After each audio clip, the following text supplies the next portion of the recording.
The ballroom felt too small. Marcus Webb stood frozen in a circle of faces he hadn't seen in 15 years, watching his ex-wife deliver the final blow with surgical precision. "You were never a good father, Marcus." Amber's voice carried across the grand ballroom of the Sentinel Hotel, clear and certain. Around them, former classmates from Portland State University went silent. Someone whispered, "Jesus." A woman near the bar covered her mouth. The jazz trio in the corner kept playing, oblivious. Marcus's face went blank. Not angry, not defensive, just empty. Diane Porter smirked from Amber's left side, arms crossed like a bodyguard. Rachel Morrison stared at her fry boots, refusing to meet anyone's eyes. "I don't want to embarrass you." Amber's tone softened, almost maternal. "But people deserve to know what I went through. You were a decent husband, but you weren't a good father. I couldn't let Lily grow up in Portland thinking that was normal." The crowd shifted. Whispers spread. Marcus felt the weight of their judgment pressing down like wet concrete. "I hope you've at least tried to improve since I left for Chicago." Amber paused, letting the words sink in. "For Lily's sake." Marcus's throat closed. He couldn't speak, couldn't defend himself, couldn't do anything but stand there while his past was rewritten in front of 50 people who used to know him. "I need some air." The words came out quiet, almost a whisper. He turned toward the exit, the Portland skyline visible through the tall windows behind him. Then, everything stopped. 6 days earlier. Portland, Oregon. Morning light filtered through the kitchen window of Marcus's apartment in northeast Portland's Irvington neighborhood. 6:15 on a Monday, and he was already 2 steps into a routine so ingrained he could execute it half asleep. Lily's lunchbox sat open on the counter, turkey sandwich, apple slices, string cheese, granola bar. Her homework folder waited beside it, math worksheet completed in her careful 9-year-old handwriting. The photo on the refrigerator caught the light. His father, Robert Webb, standing in front of the Freightliner plant on Swan Island. Work boots, faded jeans, the kind of weathered face that came from 30 years on a manufacturing line. Someone had scrawled a note across the bottom in black Sharpie. "Character is what you do when no one's watching." Dad Marcus stared at it longer than he meant to. "What's this?" Lily appeared in the doorway, already dressed for school in jeans and her Portland Thorns FC sweatshirt. She held a cream-colored envelope, the kind with a person's name typed across the front in serif font. He took it from her. Heavy cardstock. Portland State University. Class of 2009 reunion, printed in forest green. Saturday, October 14th, 7:00 p.m. The Sentinel Hotel Grand Ballroom. His stomach dropped. "Are you going?" Lily set her backpack on a chair, eyes bright with curiosity. "I don't know, kiddo." "You should go." She pulled out a chair and sat swinging her legs. "You never do anything fun anymore." "I do fun things." "Like what?" He opened his mouth, closed it. She had him there. "We went to that Timbers game last month." "That was for my field trip. It doesn't count." She tilted her head, studying him with the unnerving perception kids sometimes had. What's the worst that could happen? The worst. Marcus could think of several scenarios, all of them involving Amber. The last reunion had been 5 years ago at the University Club downtown. She hadn't shown. He'd spent 2 hours making small talk with people he barely remembered, then left early to pick up Lily from his sister's place. This time felt different. Heavier. Will Mom be there? The question landed like a stone in still water. I don't know. Lily nodded slowly, then went back to her cereal. The subject closed. She'd learned not to push when it came to her mother. 6 years of custody arrangements and unanswered phone calls had taught her that some topics weren't worth the energy. Marcus looked at his father's photo again. Character is what you do when no one's watching. Maybe you're right. He tucked the invitation into his pocket. I'll think about it. Lily smiled, the kind that lit up her whole face. Good. You need to do something besides work and soccer practice. She wasn't wrong. 20 seconds of memory flashed through his mind. Courthouse wedding, July 2010. Amber in a simple white dress, him in his only suit. Her pregnant 6 months later glowing in their tiny apartment near campus. The custody hearing at Multnomah County Circuit Court, March 2018. Her lawyer whispering about appeals. Her face when she said no, she needed to focus on her career. The divorce papers signed in an office on SW Broadway, both of them numb and distant. Marcus blinked the images away. That was then. This was now. Finish your breakfast. We leave in 20 minutes. The 27th floor of the U.S. Bancorp Tower offered views of Mount Hood on clear days. This wasn't one of them. Gray clouds hung low over downtown Portland, the kind of October morning that promised rain by noon. Marcus sat at his desk outside Victoria Harrington's corner office, reviewing her schedule for the week. Seattle on Saturday for a Boeing acquisition dinner, San Francisco on Tuesday for investor meetings, a logistics review in Bend the following Thursday. His job was to make sure every detail aligned: flights, hotels, ground transportation, meeting agendas. Marcus Tyler Bennett approached 24 years old and nervous as hell. Junior analyst 3 months into the job, still figuring out how to navigate corporate culture. What's up? I've got the quarterly presentation in an hour. Tyler ran a hand through his hair. I don't know if I'm ready. Marcus minimized his screen. You know the numbers. Yeah.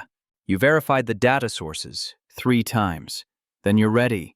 Marcus leaned back in his chair. Don't apologize before you start. State your conclusion first, then show your work. They want the answer up front, not a mystery novel. Tyler nodded, but the anxiety didn't leave his face. Did someone teach you that? My father. Marcus glanced at the small framed photo on his desk. Same one from the fridge at home. He was a foreman at the Freightliner plant. He said confidence isn't being right. It's knowing you did the work. Thanks, man. I don't know what I'd do without you. You'd figure it out. That's what I'm teaching you, how to think, not what to think. Tyler headed back to his desk. Through the glass wall of Victoria's office, Marcus saw her look up from her laptop. She'd heard the conversation. Her expression didn't change, but something in her eyes shifted. Acknowledgement, maybe, or calculation. Marcus, her voice carried through the open door. Come in. He grabbed his tablet and entered. The office was exactly what people expected from a billionaire CEO: floor-to-ceiling windows, minimalist furniture, a desk that probably cost more than his car. Victoria sat behind it in a charcoal power suit, black coffee in a plain ceramic mug, every detail precise. Seattle on Saturday. She pulled up a file on her laptop, angled the screen so he could see. The Boeing dinner is at 7.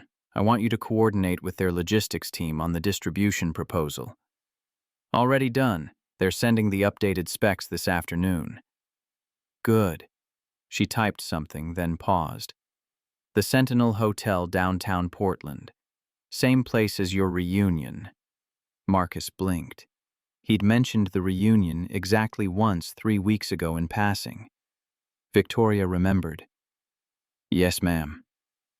If you need to leave early Saturday, coordinate with Thompson. I can manage the dinner solo if necessary. I appreciate it, but I'll be there. She nodded, already back to her screen. I remember details. That's why you work for me. Dismissed. Marcus returned to his desk, that familiar weight settling in his chest. Victoria Harrington didn't do small talk. Every word served a purpose. If she remembered the reunion, it wasn't idle chit-chat. It was information filed away for future use. He didn't know why that made him uneasy. 2,000 miles east, Amber Sutton stood in her luxury apartment in Chicago's River North neighborhood, phone pressed to her ear. Floor-to-ceiling windows offered views of the Chicago River, the kind of real estate that screamed success. I need closure, Rachel. On the other end, Rachel Morrison sighed. Amber, it's been 6 years. Exactly. 6 years of everyone thinking he's this devoted single dad. The martyr who stayed in Portland while I chased my career. She paced to the window, staring at the river below. They don't know the truth. What truth? That he forced me out. That I had no choice. Silence on the line. Rachel worked in finance in Seattle, flew in for reunions, kept in touch with the old college crowd. She'd known Amber since sophomore year at Portland State, back when they lived in Newberger Hall and stayed up late studying for economics exams. Are you sure you want to do this? Amber turned to face her reflection in the window. Blonde hair perfectly styled. Designer dress that fit like it was made for her because it was. Every detail curated. I need people to know what I went through. He gets to play the victim. I get to be the career woman who abandoned her child. Did you talk to Diane? She'll be there. She still lives in Portland Pearl District. She's on my side. Rachel didn't respond. Amber could hear the doubt in the silence. I checked his Facebook. He's going. This is my chance to set the record straight. Amber. I have to do this, Rachel. She ended the call, pulled up her text messages, typed a quick note to Diane. He'll be there. I checked. This is my chance. Diane's response came back in seconds. I've got your back. Amber walked to her bedroom, opened her closet. Saturday's outfit already hung, waiting, black cocktail dress, expensive but understated, the kind that said she'd succeeded without trying. Her mind drifted to the custody hearing. 6 years ago at Multnomah County Circuit Court.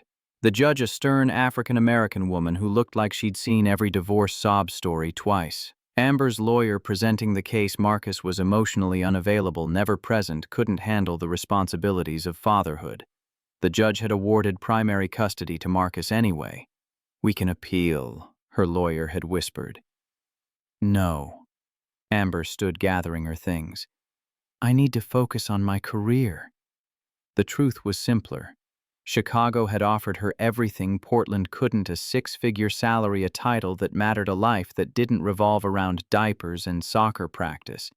She'd made a choice, the right choice. But now, 6 years later, that choice looked different in the mirror, especially when people still talked about Marcus like he was some kind of saint. She picked up her phone, pulled up the Alaska Airlines app. Portland International Airport, Saturday morning. Return flight Sunday afternoon. Booked. Then the Sentinel Hotel. One-night premium room, city view. Confirmed. This wasn't about winning. It was about making sure people knew both sides of the story. Making sure Marcus Webb didn't get to be the hero while she played the villain in absentia. Amber practiced her lines in the mirror. I had to be both mother and father. No, too aggressive. I wanted our daughter to have a stable home. Better. Sympathetic without being weak. Saturday couldn't come soon enough. Thursday afternoon, 2:30 on the dot. Marcus's desk phone rang, the landline, not his cell. He picked up without checking the caller ID. Marcus Webb. Mr. Webb, this is Dr. Gerald Sutton. I'm calling from Chicago. I'm Amber's husband. Marcus went still. He'd never spoken to Gerald, never even seen a photo. Just knew he existed. Wealthy surgeon, remarried Amber 2 years ago. The kind of man who solved problems with money. What can I do for you, Dr. Sutton? Please call me Gerald. The voice was smooth, educated, the kind that came from generations of private schools and country clubs. I'm calling because my wife is struggling. She misses Lily terribly. It's affecting her mental health. Marcus's jaw tightened. I'd like to propose a modification to the custody arrangement. Nothing dramatic. Just let Amber have Lily for Thanksgiving, Christmas, spring break. The major holidays. I think it would help. That's not... I'm prepared to make this worth your while, Mr. Webb. $50,000. Wire transfer today if you'd like. All you need to do is agree to the modification. The number hung in the air. $50,000. More than Marcus made in a year as an executive assistant. Enough to pay off his car bill, Lily's college fund, maybe take a real vacation for once. His hands started shaking. My daughter isn't for sale. Everyone has a price, Mr. Webb. 75, 100. Name it. You don't know the right people. Marcus hung up. The phone felt like lead in his hand. Victoria's door opened. She stepped out with her coffee mug heading toward the break room. Saw his face. Everything all right?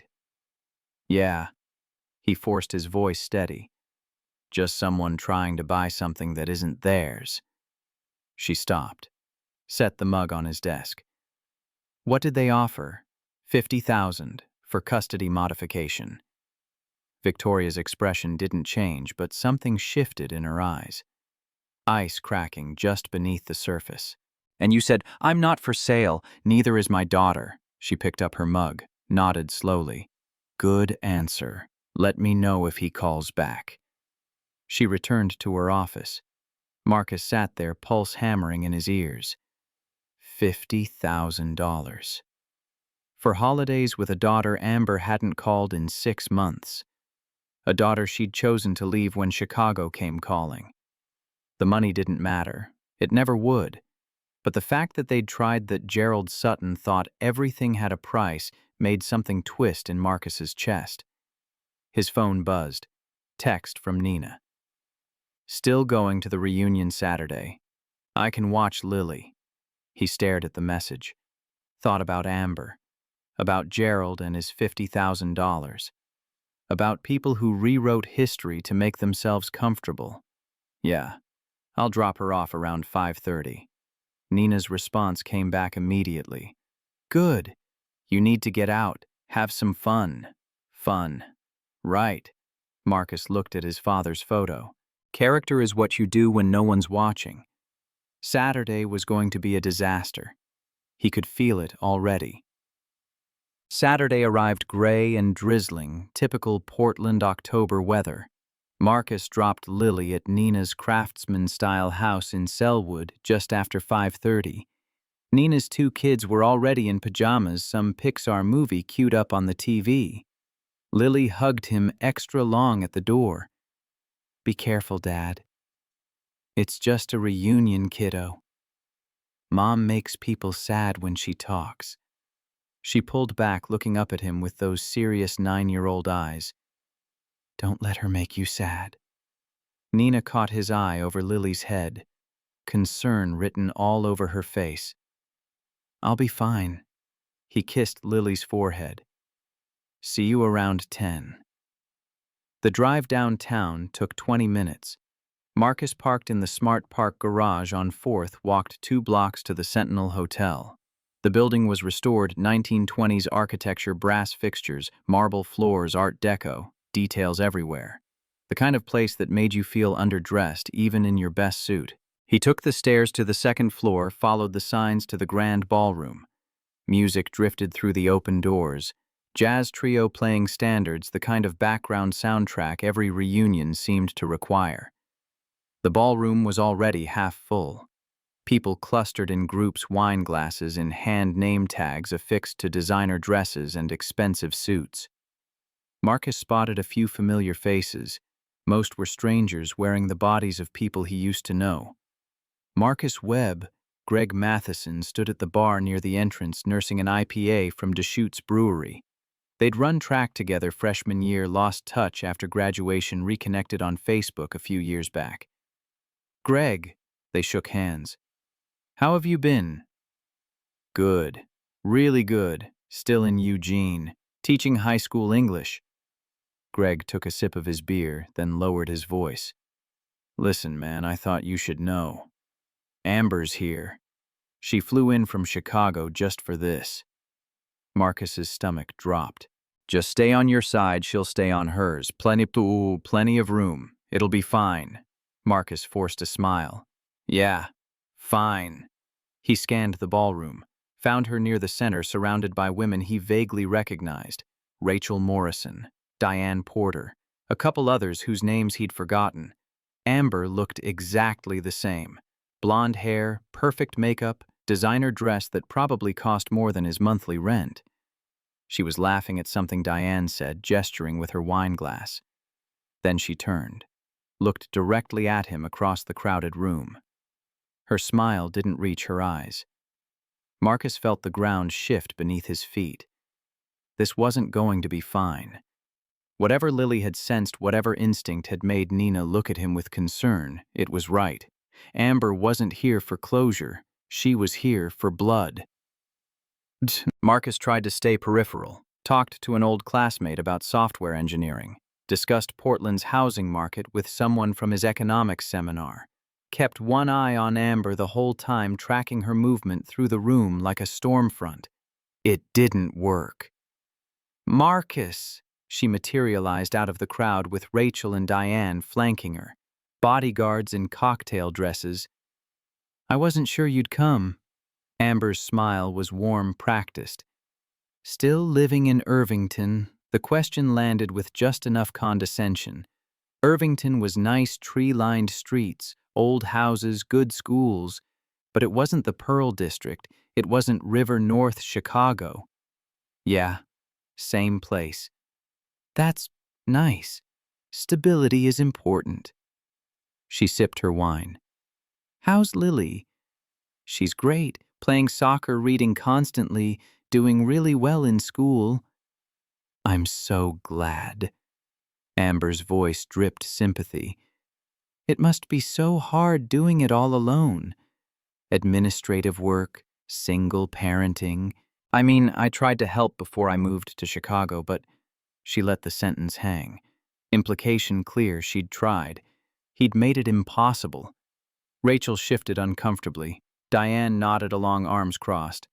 Marcus was always better at supporting roles anyway. Amber turned to the growing circle of listeners. Secretary work suits him. Executive assistant. Marcus kept his voice even. And I like my job. Of course you do. Nothing wrong with modest ambitions. More people drifted over. Stephanie Mills, someone Marcus remembered from freshman orientation. 2 others he couldn't place. The circle expanded. Amber held court at the center. We were so young when we got married at the courthouse. She shook her head, rueful. I had no idea what I was signing up for. Amber, he was never really present emotionally. I carried the marriage alone. It was exhausting. Rachel tried to interrupt. Maybe we should... Diane cut her off with a look. Amber's voice got louder. The jazz trio kept playing, oblivious. I wanted our daughter to have a stable home in Portland. I begged him to try counseling at the East Side Center. He refused. That's not what happened. Marcus's voice came out quiet. Not defensive, just factual. Amber's eyes went soft. Mock sympathy. See, even now, he can't take responsibility. The circle went silent. People watching. Phones probably recording somewhere. Marcus felt the walls closing in. Stephanie spoke up. Is that true about the counseling at East Side Center? Marcus opened his mouth. Nothing came out. What could he say that wouldn't make it worse? That Amber was the one who refused counseling, that she'd already accepted the job in Chicago before the divorce was finalized, that she'd chosen her career over custody without a second thought. Any of it would sound defensive. Bitter. Like he was trying to rewrite history to make himself look better. So he said nothing. Amber took his silence as confirmation. I'm not trying to embarrass you in front of everyone from PSU. Her voice stayed gentle, concerned. I'm trying to help you see the pattern. You were a decent husband, but you weren't a good father. I couldn't let Lily grow up in Portland thinking that was normal. The words landed like blows. Someone gasped. Someone else whispered, Jesus Christ. Marcus felt his face go blank. Shutdown mode. The thing he did when emotion threatened to crack the surface. Diane smirked. Rachel stared at her boots. I hope you've at least tried to improve since I left for Chicago. Amber paused, letting the room absorb it. For Lily's sake. Marcus's throat closed. He couldn't speak, couldn't move, couldn't do anything but stand there while 50 people watched him lose. I need some air. The words barely made it out. He turned toward the exit, the Portland skyline visible through the windows. Rain had started drops streaking the glass. Then he felt it. A hand slipped through his arm, gentle, but firm. Perfume hit him, subtle, expensive. Nothing like the drugstore fragrances most people wore. He turned. Victoria Harrington stood beside him in a black cocktail dress, classic Nordstrom cut, every detail perfect. She wasn't looking at him. She was looking at Amber. And then she said it. One word, clear as a bell. Honey. The ballroom froze. Marcus's brain short-circuited. Victoria. Here. Calling him honey. The Portland skyline behind them. The jazz trio still playing. 50 people staring. Amber's smile faltered, just for a second. I'm sorry, who? Victoria Harrington. She squeezed Marcus's arm, a signal he barely registered. Marcus's girlfriend. Someone in the crowd whispered. Holy shit, that's Victoria Harrington, from Harrington Global. The room shifted, power dynamics realigning in real time. Victoria turned to Marcus, voice soft. Sorry I'm late. Traffic from Seattle was a nightmare. I-5 was backed up at the Rose Quarter. Her eyes held his. Play along. Marcus's heart hammered against his ribs. He had no idea what was happening, why Victoria was here, why she was pretending to be his girlfriend, why she was staring down his ex-wife like she was deciding which piece to move on a chessboard.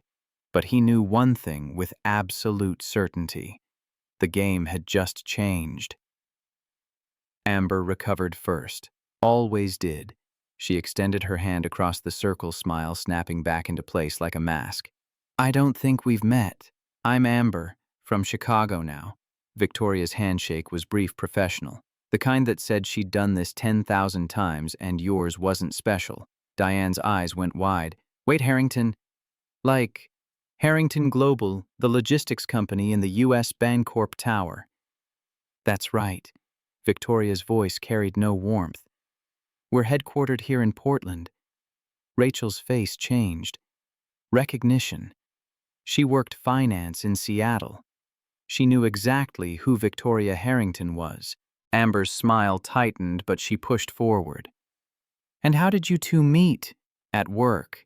He's my executive assistant. Pause. Just long enough.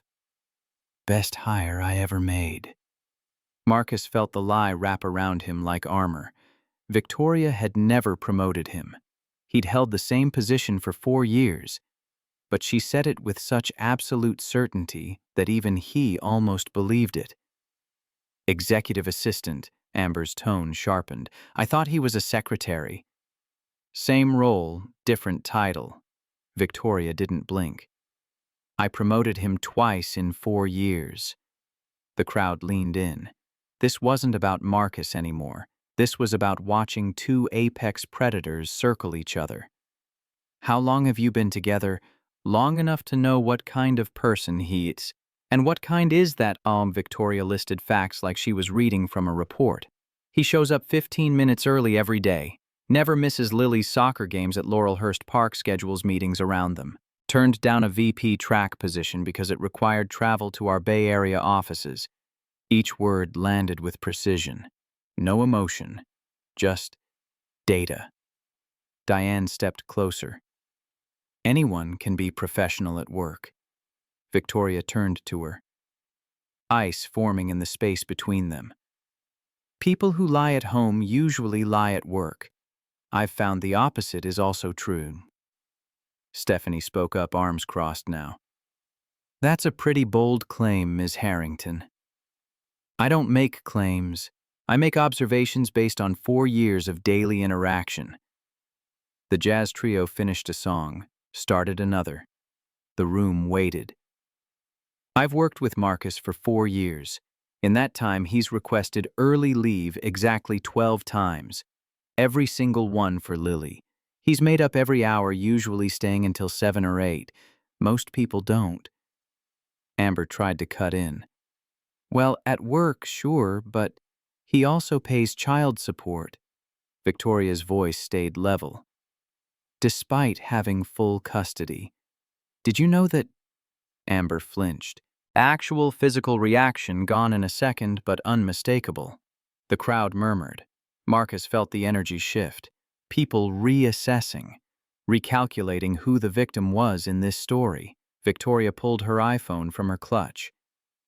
Marcus, when did you finalize the divorce? He blinked, following the script without knowing where it led. March 2018, at the Multnomah County Courthouse. She turned to Amber. And when did you move to Chicago? I don't see how that's relevant to... Humor me. Amber's jaw tightened. June 2018. I had a job offer at Kellerman Pharma. So you moved 3 months after the divorce, for your career. I had an opportunity I couldn't pass up. Did you ask for joint custody during those 3 months? While you were still in Portland, silence, the kind that screamed. Did you petition to modify the custody agreement after you moved to Chicago? I couldn't afford the legal fees for interstate. Victoria's expression didn't change. You're a marketing director at Kellerman Pharma in Chicago. According to Glassdoor, that position pays between $170,000 and $190,000 annually. Gasps rippled through the crowd. Someone's wine glass clinked against their teeth. And your husband, Dr. Gerald Sutton, just offered Marcus $50,000 this week to modify custody, so money clearly isn't the issue. Amber went pale. Actually, pale. What Gerald wouldn't... He called Marcus's office line on Thursday at 2:30 p.m. Marcus turned him down. Did you not know? The room held its breath. You didn't fight for custody because you didn't want it. You chose Chicago over Lily. That's not Marcus's failure. That's yours. Amber's voice cracked. You don't understand what it's like to choose between career and child. You're right. I don't make that choice, but I know what it's like to own the choices I do make. Rachel walked away, just turned and headed for the bar without a word. The coalition fracturing in real time. Stephanie uncrossed her arms, looked at Amber differently now. Diane tried to salvage it. Amber had every right to move to Chicago for her career. Absolutely. Victoria's tone softened, but only slightly.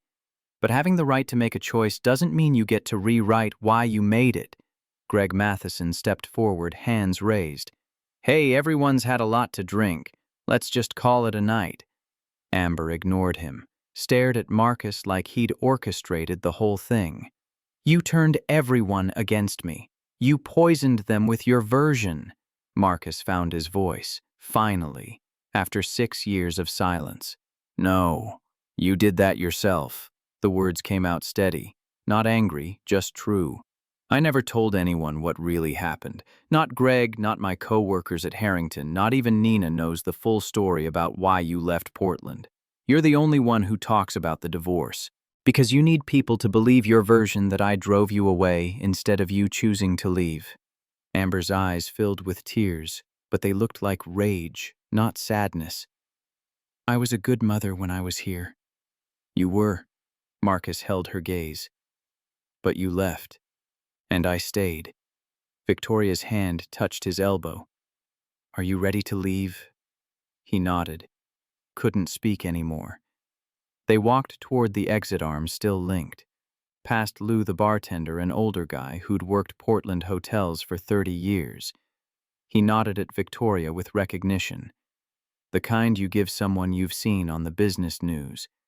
Whispers followed them out.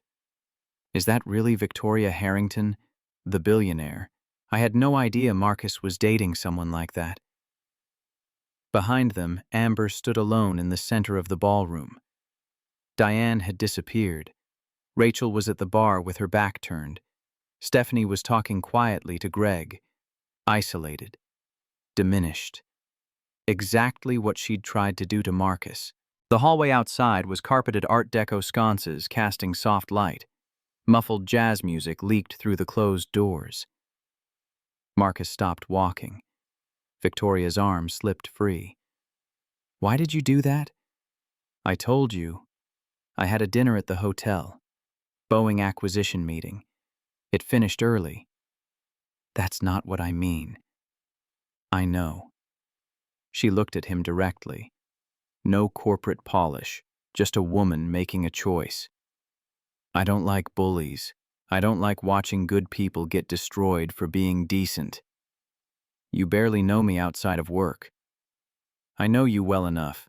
4 years of daily interaction teaches you who someone is. Marcus's mind caught up. How did you know what Gerald offered? I only told you he called, not the details. Victoria's expression shifted. Something that might have been anger in someone less controlled. He didn't just call you. He called my office first Wednesday morning, asked to speak to HR about your employment, wanted to know if you'd be fired for inappropriate behavior with a supervisor, implied we were having an affair to damage your custody case. Marcus went still. What did you tell him? I told him if he called my company again, I'd have our legal team bury him in harassment charges. Then he called you Thursday. The pieces fell into place. You knew Amber was planning something. I suspected. That's why when my Seattle dinner ended at 8:15, I came down to check on you instead of driving back. Marcus stared at her. This woman who barely spoke to him beyond logistics coordination, who'd never asked about his personal life, who remembered details but never explained why. Everything you said in there, the promotions, I exaggerated some details. The core was true. You're exactly who I said you are. Why would you risk your reputation for me? Victoria paused, chose her words carefully. Because reputation means nothing if you don't use it to protect people who deserve protecting. They stood in the quiet hallway. Portland city lights visible through a window at the far end. The rain had picked up drops streaking the glass. Marcus asked the question he wasn't sure he wanted answered. Are you worried about professional boundaries? HR implications. I stopped worrying about that when I built my own company. I make the rules. She turned toward the window, voice dropping just slightly. I was divorced at 28. First husband was a real estate developer in Bellevue. When I started Harrington, he tried to claim half the IP in the divorce. Said he'd funded it, which was a lie I bootstrapped with student loans from Portland State. He tried to sabotage my Series A funding by calling investors. Marcus had never heard this. It wasn't in any article about her, not in the Forbes profile or the TechCrunch feature or the Portland Business Journal cover story. I know what it's like when someone rewrites the story to make themselves the hero and you the villain. I didn't know any of that. It's not in, why would I advertise it? I won. The court sided with me. He moved back to California. I built what I built. She looked at him again. Take Monday off. You need space to process this. I can't. I have meetings scheduled, bills too. It's not optional. I'm telling you, not asking. You have 3 weeks of unused PTO. Marcus's throat tightened. The control he'd held all evening started to crack. He turned toward the window, shoulders shaking, tears running down his face in the dim light, silent, unstoppable. Not sobbing, just release. 6 years of holding it together. Of being the good father. Of never defending himself because defending meant engaging, and engaging meant making it worse for Lily. All of it breaking open in a hotel hallway. Victoria hesitated, then stepped closer. Hey, Marcus, look at me. He turned, wiping his face with his hand. Sorry, I needed someone to believe me. For once. Someone besides Nina or Lily. Someone who didn't have to. I do believe you, and I'm not the only one. Rachel walked away. Stephanie looked like she wanted to apologize. Greg tried to diffuse. You're not alone in this. Marcus nodded, getting control back, breathing steadier. Thank you for what you did in there. You don't need to keep thanking me. Victoria's voice went quiet, almost gentle. Silence isn't weakness, Marcus. You chose not to engage with someone who was determined to hurt you. That takes more strength than people realize. But you don't have to be silent all the time. Some people will actually listen. She started to walk away. Stopped. Turned back. People see what you do, not what someone says about you. Remember that Monday when you're sitting at home wondering if any of this matters? Then she was gone. Heels clicking down the hallway toward the elevator. Marcus stood alone. Portland lights reflecting off wet pavement 27 floors below. The reunion still happening behind closed doors. His ex-wife probably explaining to anyone who'd listen, rewriting the narrative again. But something had shifted. Some weight he'd carried for 6 years felt lighter, not gone, just bearable. The drive to Selwood took 20 minutes. Marcus crossed the Willamette River via Ross Island Bridge Street, lights reflecting off wet pavement. Classic Portland drizzle had turned into actual rain. Nina opened the door in sweatpants and an old Trailblazers hoodie, read his face immediately. "What happened? I'll tell you later when Lily's not listening." Lily came running with her backpack, face bright. "Was it fun?" "It was interesting." The drive home, Lily chattered about Encanto. Again. She'd seen it 100 times but still found new details to discuss. Marcus watched her in the rearview mirror, grounding himself in her voice. "Did you see Mom?" The question came casual, not loaded.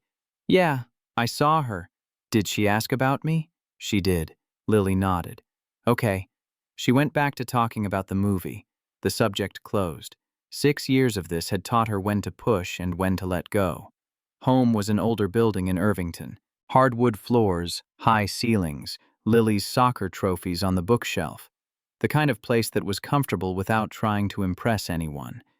Lily brushed her teeth with her Sonic electric toothbrush, changed into pajamas with the Portland Thorns FC logo. Marcus tucked her in, pulling the blanket up to her chin. "Are you sad?" Direct question. No preamble.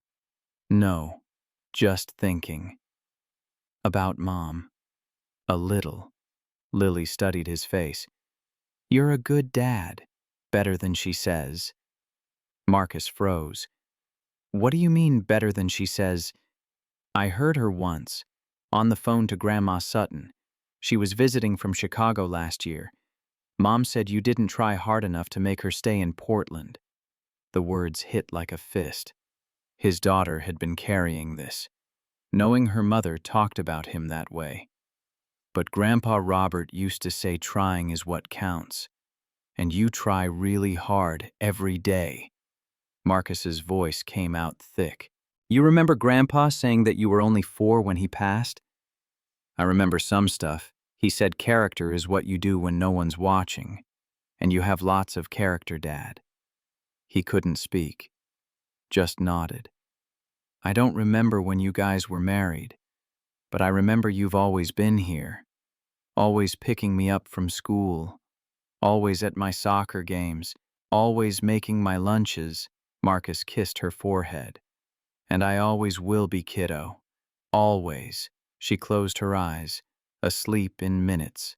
He walked to the kitchen, made coffee even though it was past midnight, Stumptown beans from the local roaster, sat at the small Formica table. His phone buzzed. Text from Greg. "You okay, man?" That was intense. "Let me know if you need anything." Then an unknown 503 area code. "This is Rachel Morrison. I got your info from the PSU reunion list. I'm sorry about tonight."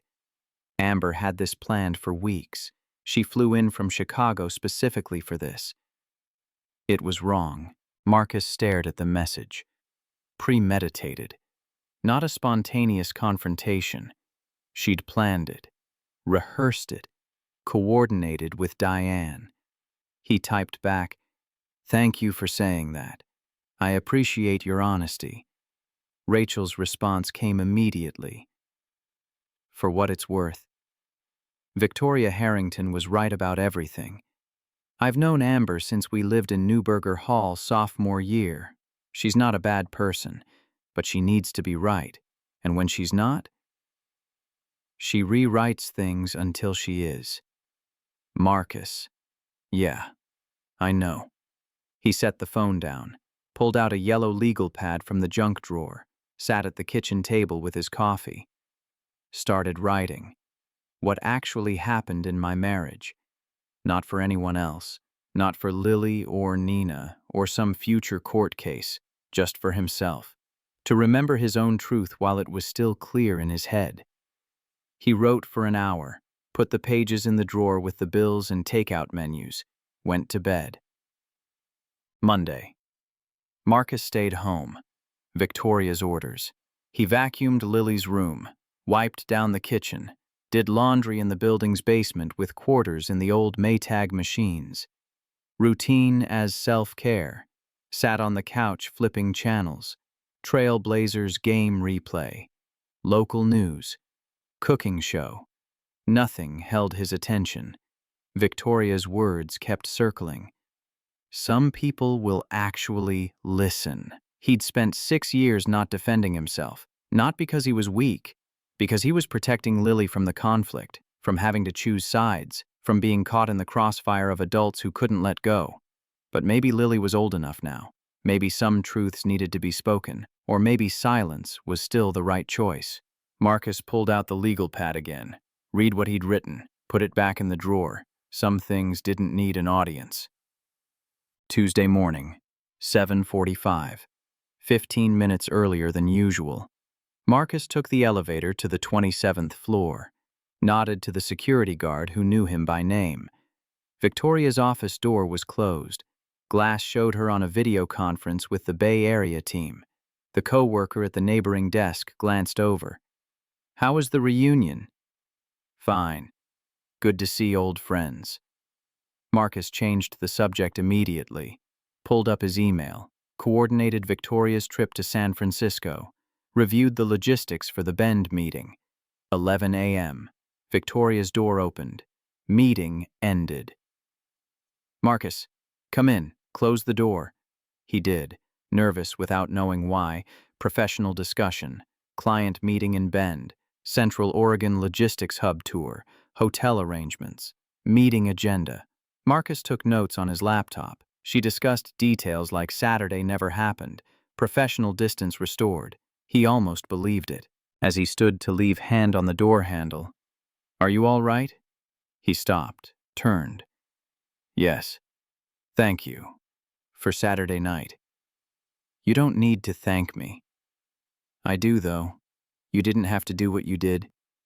Victoria studied him. "I know. But I wanted to." Pause. The kind that meant something was coming. "I need you to meet someone. This Saturday afternoon if you're available." "Who?" "My daughter. Lily needs to meet her too." Marcus went still. "You have a daughter?" Victoria nodded. "Sophie. She's 11, lives with me full-time." The world tilted slightly.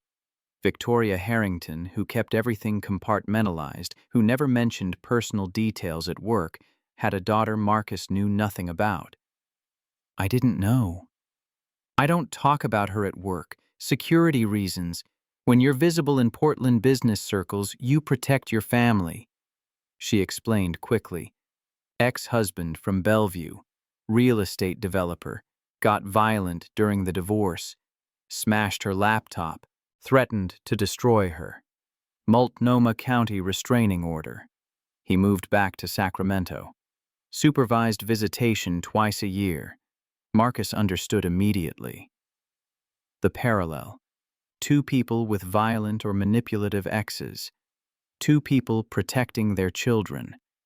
"When do you want us to meet her?" "Saturday afternoon. Laurelhurst Park if you're comfortable. Public. Neutral."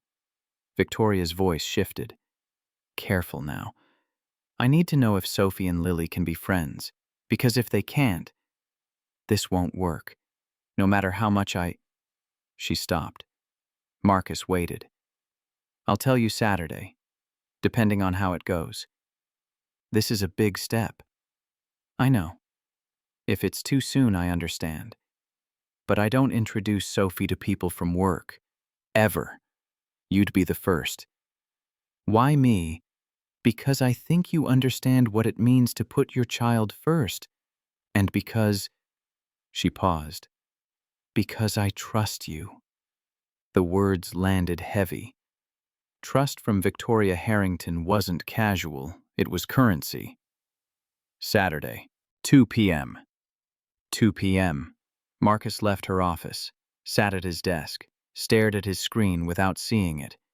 Victoria had a daughter. She wanted their daughters to meet before anything else happened, before any decision got made about what Saturday night at the reunion meant.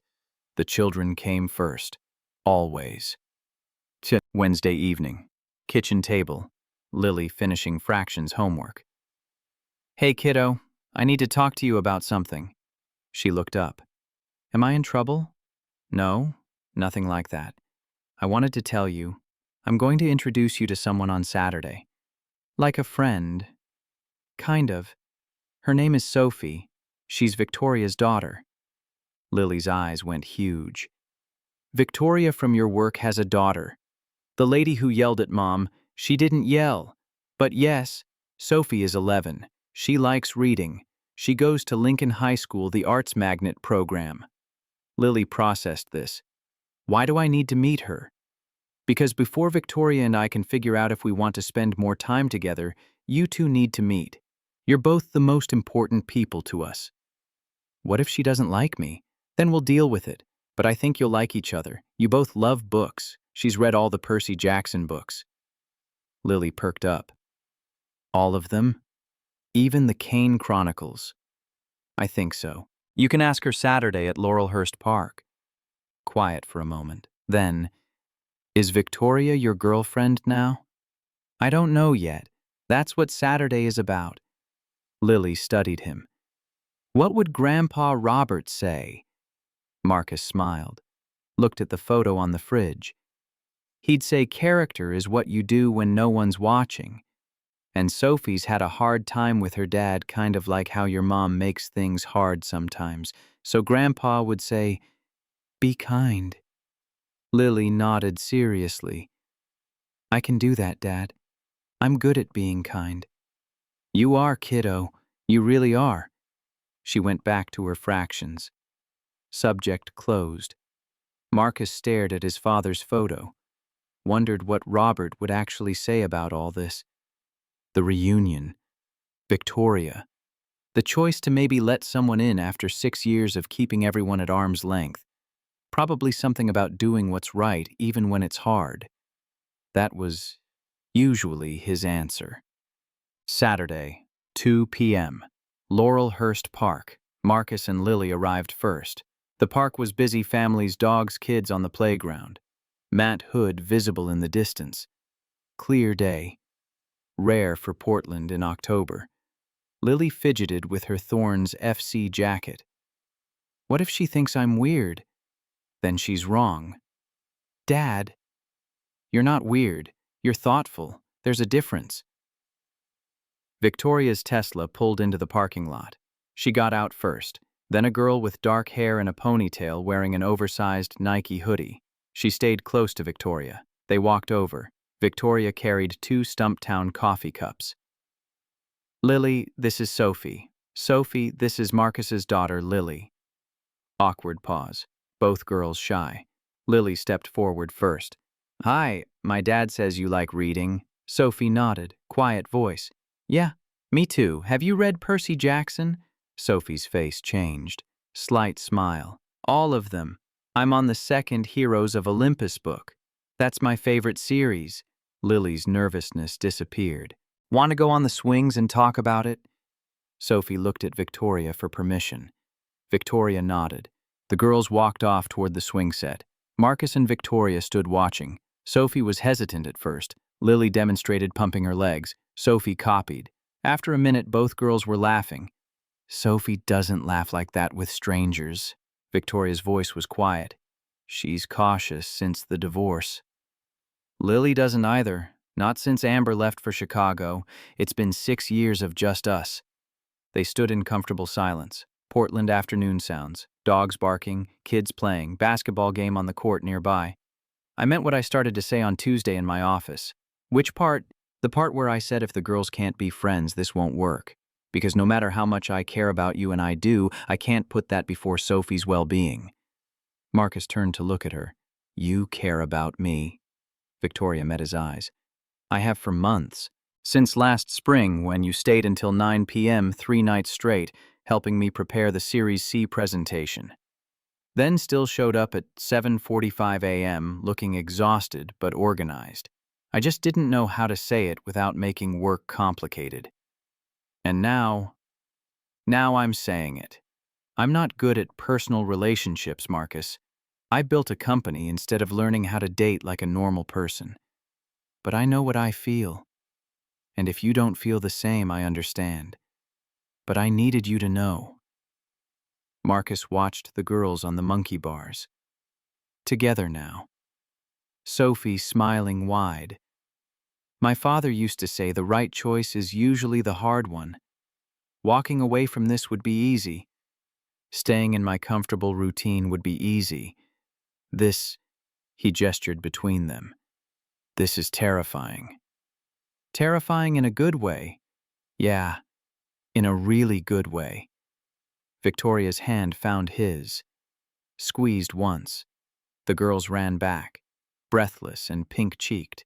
Mom, can Lily come over sometime to our condo if her dad says it's okay? Lily looked at Marcus. Can I, Dad? Please. Of course. Sophie turned to Lily. No filter. Do you think our parents are going to get married? Both adults froze mid-breath. Lily shrugged. I don't know. Do you want them to? Sophie thought about it. I think so. Your dad seems really nice, and my mom is way happier when she talks about him at home. She smiles at her phone. Lily grinned. My dad is happy when he talks about your mom too. He gets all quiet and weird. Sophie giggled. Then they should just do it. Adults make things too complicated. Both girls laughed, turned to run back to the slide. Lily called over her shoulder loud enough for everyone to hear, if you love each other, just get married. That's what Grandpa Robert would say. They ran off. Marcus and Victoria stood in stunned silence. Well, yeah, they both started laughing, the kind that released tension held too long. Out of the mouths of babes. Marcus shook his head. My dad would have loved her directness. They watched the girls play, two kids who'd been cautious with strangers finding each other through books and shared experience, two adults who'd kept everyone at distance realizing maybe some walls were meant to come down. The choice wasn't made with words, it was made in silence, in watching their daughters laugh together, in hands that stayed linked even after the girls ran off. Some decisions didn't need discussion, they just needed permission, and two 9 and 11-year-olds had just given it. Monday morning, Rachel Morrison texted, can I buy you coffee? I owe you an apology in person. Marcus met her at Stumptown Coffee Roasters on SE Division Street, 5:30 after work. Rachel already had 2 Americanos waiting. She sat across from him, looked uncomfortable. I'm sorry. I should have said that Saturday night, but I was a coward. Marcus wrapped his hands around the cup. You walked away. That took guts. Not enough. Rachel stared at her coffee. Amber had been planning that reunion attack for 6 weeks, called me multiple times from Chicago rehearsing lines. She felt like you got custody by playing victim in court. She needed to prove she was right to move to Chicago. Why are you telling me this? Because you deserved better than what we did Saturday. And because Victoria Harrington scared the shit out of me in a good way. She saw through Amber in 5 minutes. I've known Amber since sophomore year at Portland State, and I've been making excuses for her for 15 years. Marcus took a drink. Is she okay, Amber? Rachel's expression changed. Honestly, no. But that's not your problem to solve, she explained. Amber's remarriage was struggling. Dr. Gerald Sutton was controlling, monitored her phone. She couldn't go anywhere without telling him. Rachel thought Amber needed to prove she'd made the right choice leaving Portland. She used to ask me about Lily. She stopped about a year ago. Marcus processed this. Amber's guilt manifesting as attack. The psychology made sense even if the behavior didn't. For what it's worth, Diane was wrong to encourage her. I should have stopped it. You walked away Saturday. That's what mattered. They talked for another 20 minutes. Rachel asked about Lily. Marcus said she was great soccer reading school. That's all that mattered. Rachel left first. Marcus sat with his coffee watching Portland commuters rush past on Division Street. Rain starting again. Always rain in October. His phone buzzed. Text from Victoria. How's Lily doing with Saturday? She's excited. Asked if Sophie likes soccer. Sophie asked the same thing about books. Marcus smiled. Typed back. We might have created something here. That was the idea. 3 dots appeared. Disappeared. Appeared again. Dinner Friday. All 4 of us. My place. Marcus stared at the message. Dinner at Victoria's condo. The 4 of them together. Lily would love that. Good. 7 p.m. I'll text you the address. He set the phone down, looked out the window at the rain. 6 years of keeping everyone at distance, of routine and safety, and never letting anyone close enough to hurt Lily again. All of it unraveling because a billionaire CEO had walked into a reunion and said one word. Honey, Friday, 7 p.m. Victoria's condo in the Pearl District. Marcus had expected impressive. Still wasn't prepared. 23rd floor, floor-to-ceiling windows overlooking Portland. Kitchen that looked like it belonged in a restaurant. Living room with furniture that cost more than his car. But Sophie's books were everywhere, stacked on the coffee table, shelved along one wall. Percy Jackson, Harry Potter, Rick Riordan's entire catalog. Lily, Sophie appeared from a hallway, face bright. I have the Heroes of Olympus books in my room. Want to see? The girls disappeared. Marcus stood in the entryway, suddenly aware of the distance between his world and Victoria's. Stop thinking. Victoria emerged from the kitchen with wine. They don't care about any of this. Neither should you. Your place is expensive. I know. It's also just a place. She handed him a glass. Dinner's in 20 minutes. Chicken piccata. Sophie requested it because she read about it in a book. Marcus laughed. Of course she did. They moved to the living room, sat on a couch that probably cost 5 figures. Girls' laughter echoed from Sophie's room. How's work been? Victoria sipped her wine. Tense. People keep asking about the reunion. What do you tell them? That it was fine. Liar. Marcus smiled. What am I supposed to say? My ex-wife tried to destroy me publicly, and my boss showed up pretending to be my girlfriend. Ex-boss. Victoria set her glass down. I submitted paperwork Wednesday. You report to Thompson now. I wanted to eliminate any conflict of interest. Marcus went still. You changed my reporting structure. I changed mine. I still own the company. But HR-wise, you're not my direct report anymore. Which means this, she gestured between them, doesn't violate any policies. You didn't have to do that. I know, I wanted to. The girls came running back, Sophie holding a book. Can we read until dinner? Lily hasn't read The Last Olympian yet. Victoria checked her watch. 15 minutes, then wash hands. They disappeared again. Marcus and Victoria sat in comfortable silence, Portland lights spreading below them, rain tapping the windows. I'm not good at this, Victoria's voice was quiet.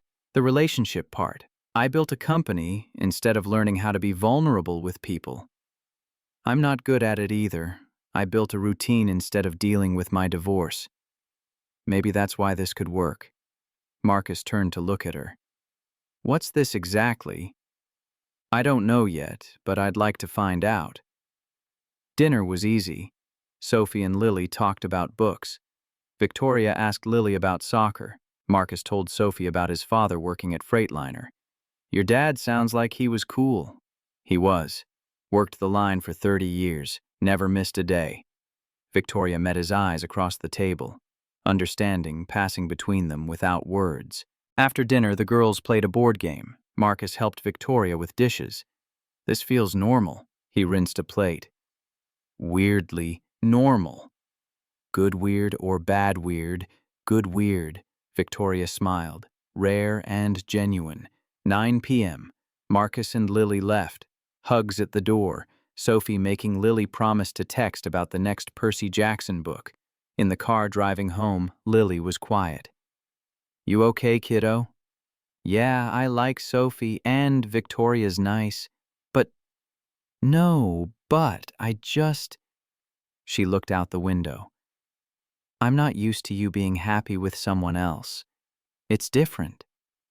Marcus pulled into their apartment parking lot, turned off the engine. You're allowed to feel however you feel about this. If it's too fast or too weird or you're not ready, you tell me. Victoria and I both agreed you and Sophie come first. Always. Lily nodded. I know. I just wanted to say it out loud. Thank you for being honest. They walked upstairs. Lily got ready for bed. Marcus tucked her in. Dad. Yeah. Mom made you sad. You don't have to stay sad because of her. The words landed soft but certain. Permission from the person whose opinion mattered most. I know, kiddo. I'm working on it. She closed her eyes. Asleep in minutes. Marcus walked to the kitchen, made coffee, sat at the table with his father's photo. Character is what you do when no one's watching. Robert Webb had taught him that, had lived it for 30 years on a factory floor, never complained, never looked for recognition, just showed up and did the work. Marcus was trying to do the same. Show up for Lily, do the work, build something stable. But maybe showing up also meant letting someone in. Maybe doing the work included letting yourself be happy. Maybe his father would have approved of that too. 3 months later, December, Saturday morning, 9 a.m., Marcus's kitchen, pancakes on the griddle, Christmas lights visible through the window on neighboring houses, Lily and Sophie both at the counter in matching Portland Thorns pajamas, Sophie's Christmas gift from Lily last week. Coach says I'm getting better at defense. That's because I've been practicing with you. Doorbell. Victoria with Stumptown coffee and a bag of bagels from Spielman Coffee Roasters. She kissed Marcus briefly. The girls said, ew, but giggled. The phone on the counter buzzed. Amber Sutton on the caller ID. Marcus paused, showed Victoria silently. Your choice. Always your choice. He declined the call, set the phone face down. Lily heard. Was that Mom? Yeah, I'll call her back when you're ready to talk, kiddo. Lily thought about it. Maybe next month. Christmas was nice without the drama. That's fair, Sophie spoke up. My dad still tries to call sometimes from Sacramento. Mom always lets me decide when to talk. That's good. Lily poured syrup on her pancakes. Parents should listen to kids about stuff like that. Yeah, it's called boundaries. My therapist taught me that word.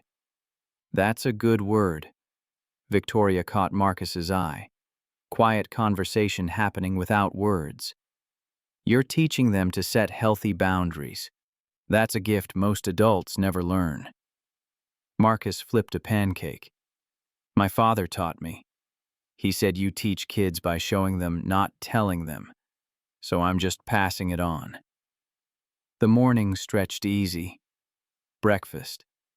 Soccer practice plans. Sophie asking if they could go to Powell's Books downtown after. This was what normal looked like. Not perfect, just real. 4 people figuring it out together. Monday morning. Harrington Global Office. Tyler Bennett stopped by Marcus's desk around 10. Coffee from the office Keurig in hand. Hey, Marcus, I got the promotion. Junior Director of Operations. Marcus stood, shook his hand firmly. Congratulations, Tyler. You earned it. I wouldn't have without your help. The way you taught me to present findings, to think 3 steps ahead on supply chain issues. You did the work. I just pointed you in the right direction. Tyler shifted. Still, thank you. My dad's a mechanic in Gresham.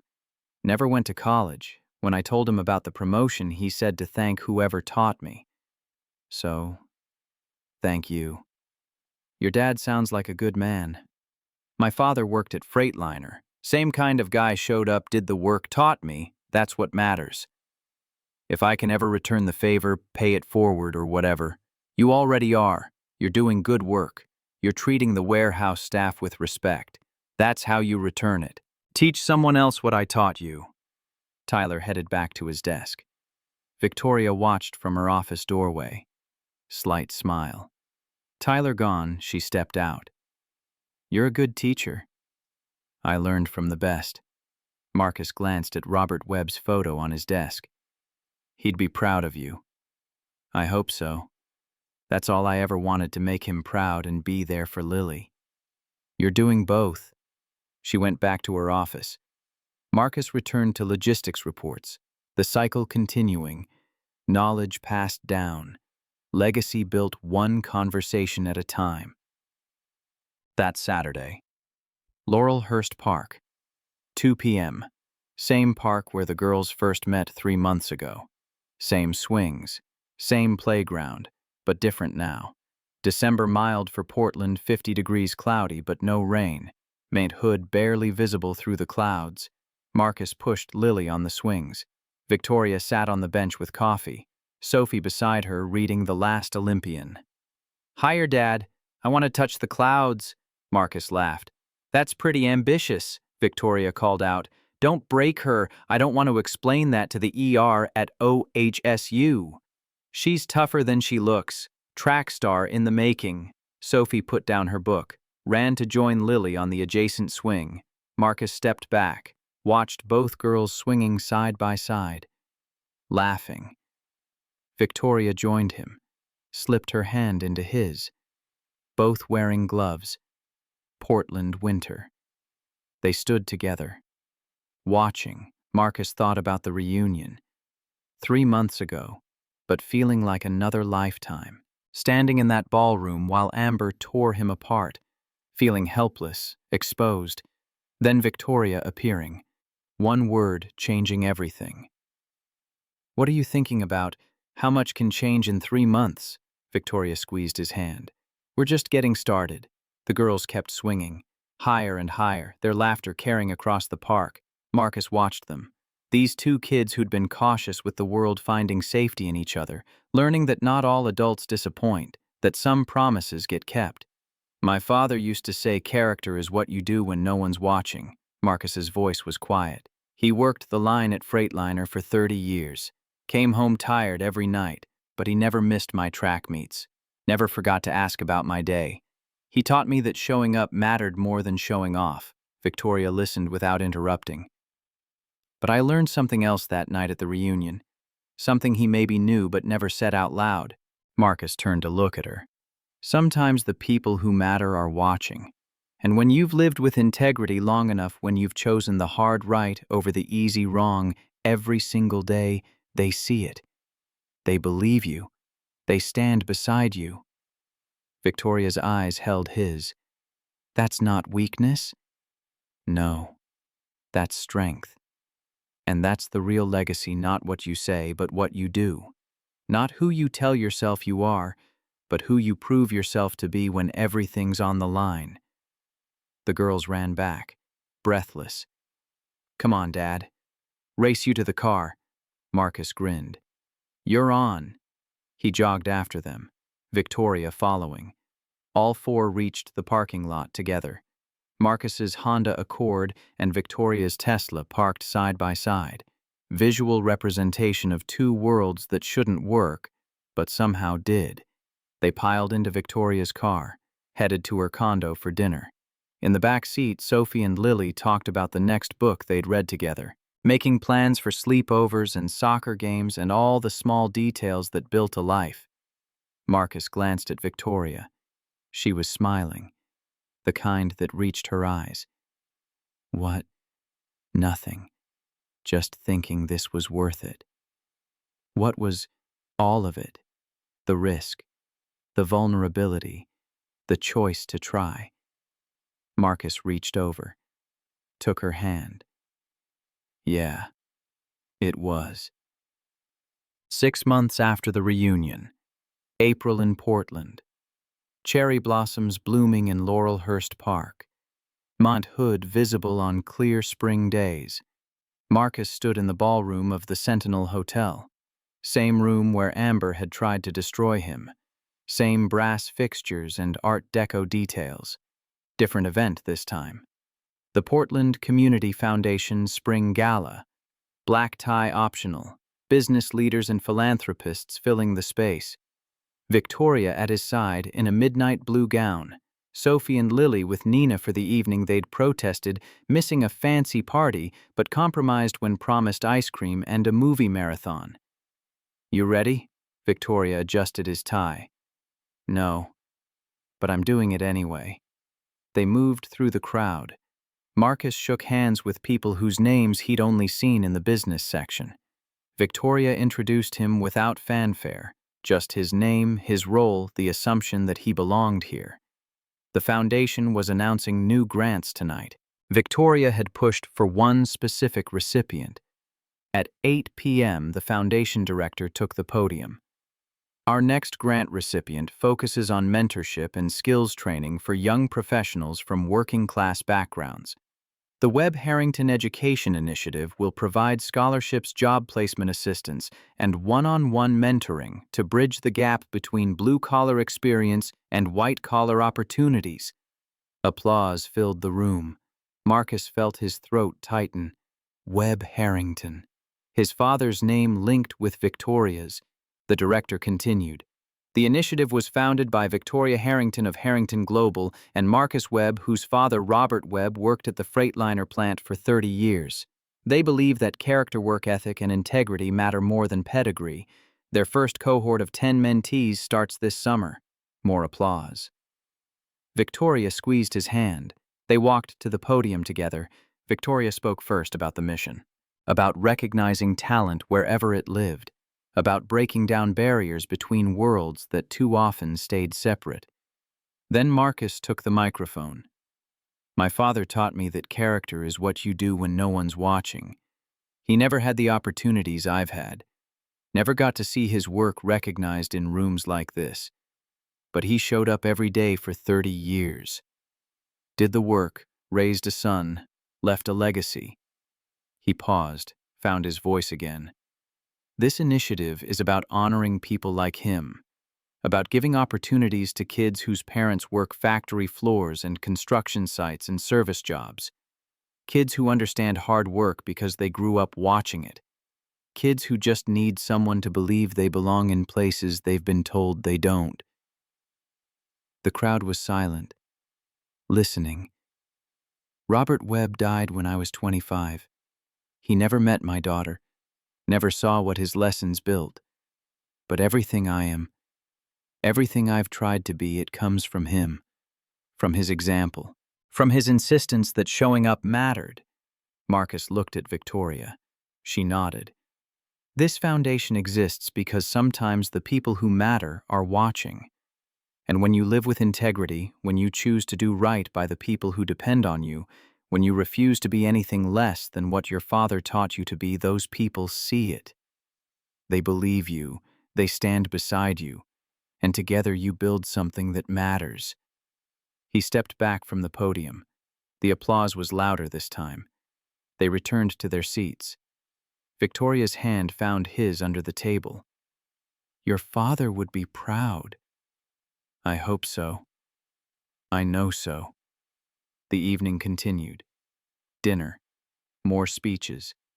Networking that Marcus was getting better at but still found exhausting. Around 10:30 they left, walked out of the Sentinel into Portland's spring air, cherry blossoms falling like snow. Victoria's car waited at valet. They drove to pick up the girls.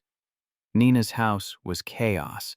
Lily and Sophie in a blanket fort, empty ice cream bowls, credits rolling on some animated movie. Did they behave?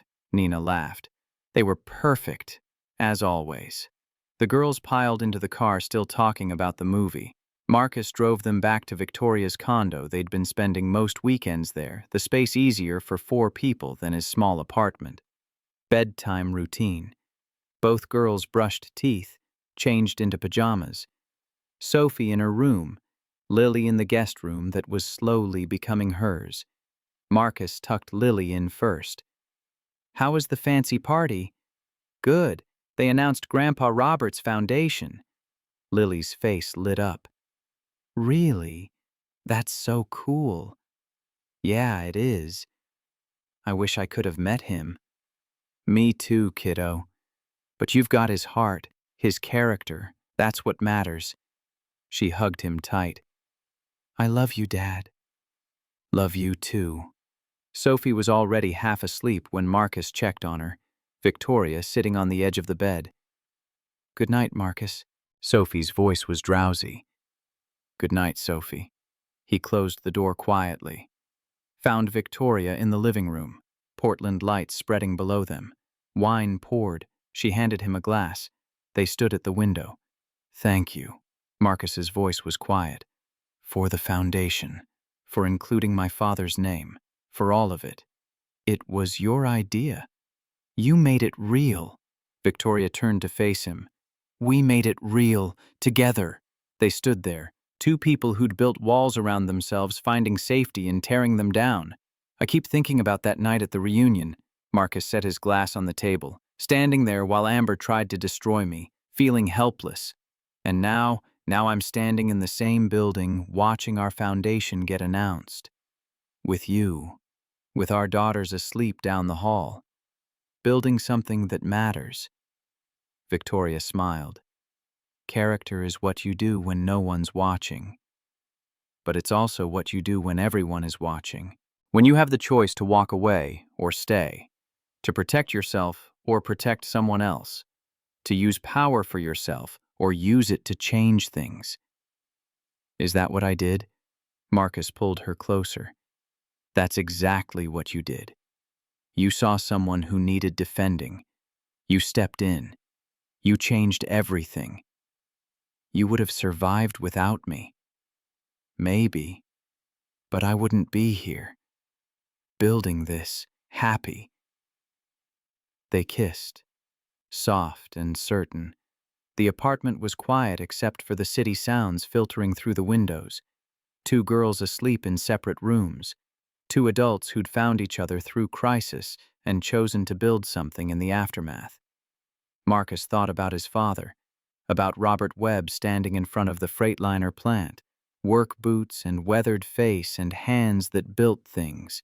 He'd taught Marcus that character mattered, that showing up was everything, that integrity was the only currency that never devalued. Marcus was teaching that to Lily now. Victoria was teaching it to Sophie. Tyler was learning it at work. 10 mentees would learn it through the foundation next summer. The cycle continuing. Knowledge passed down. Legacy built one conversation, one choice, one act of integrity at a time. Not what you say, what you do. Not who you claim to be, who you prove yourself to be when everything's on the line. 1 year after the reunion. October again. Same weekend. Portland dressed in autumn colors. Marcus and Victoria got married at the courthouse. Simple ceremony. Lily and Sophie as witnesses. Nina and Victoria's assistant as additional signatures.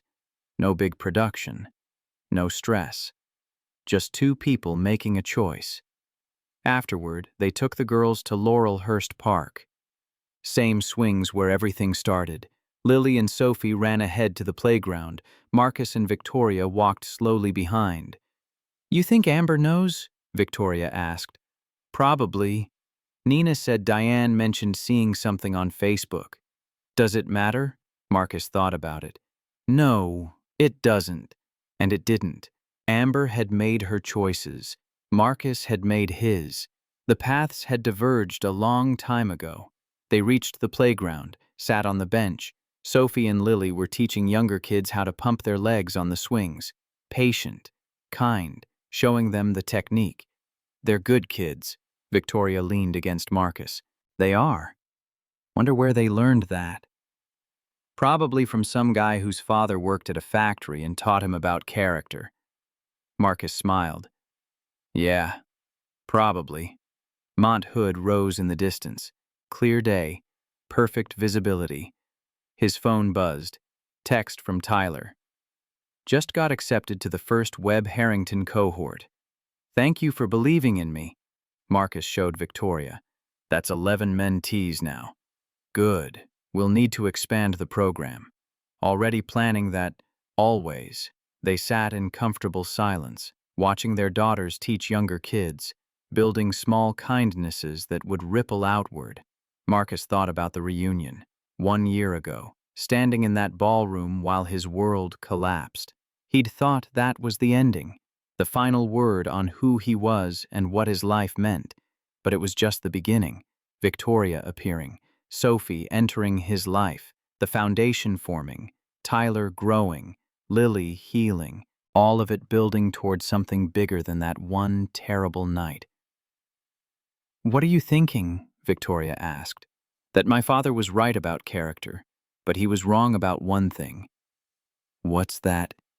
He said character is what you do when no one's watching, but sometimes the most important thing you can do is let people watch.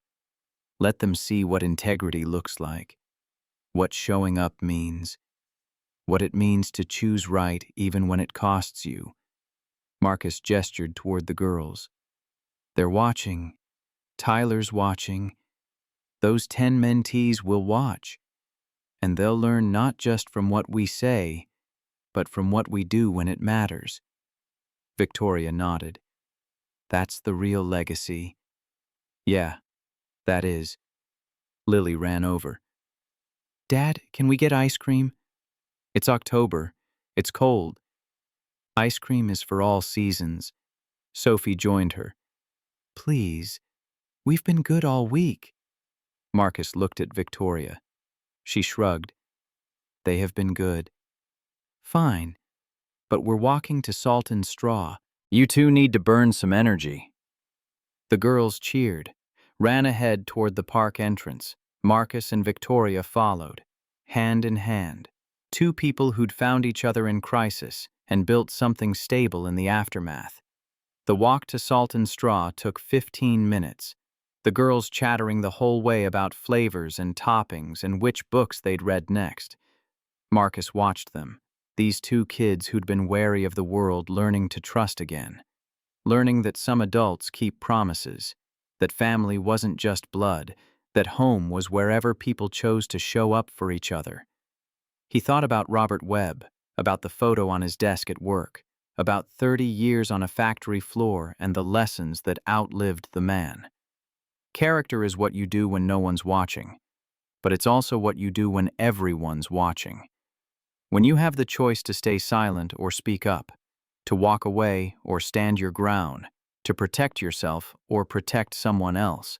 Marcus had been silent for 6 years, protecting Lily, avoiding conflict.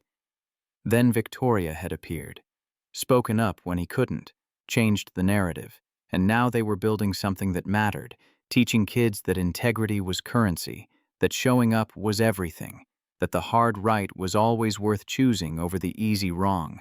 The foundation would grow, more mentees would come, Tyler would teach the next generation, Lily and Sophie would carry these lessons into their own lives, the legacy spreading outward, not because someone said it should, because someone did the work. Robert Webb had taught him that, and Marcus would make damn sure his father's grandson or granddaughter or the hundreds of kids who'd come through the foundation learned it too. Not what you say, what you do. Not who you claim to be, who you prove yourself to be when everything's on the line. That was the lesson. That was the legacy. That was what survived when everything else fell away. Marcus Webb understood that now, and he'd spend the rest of his life making sure others did too.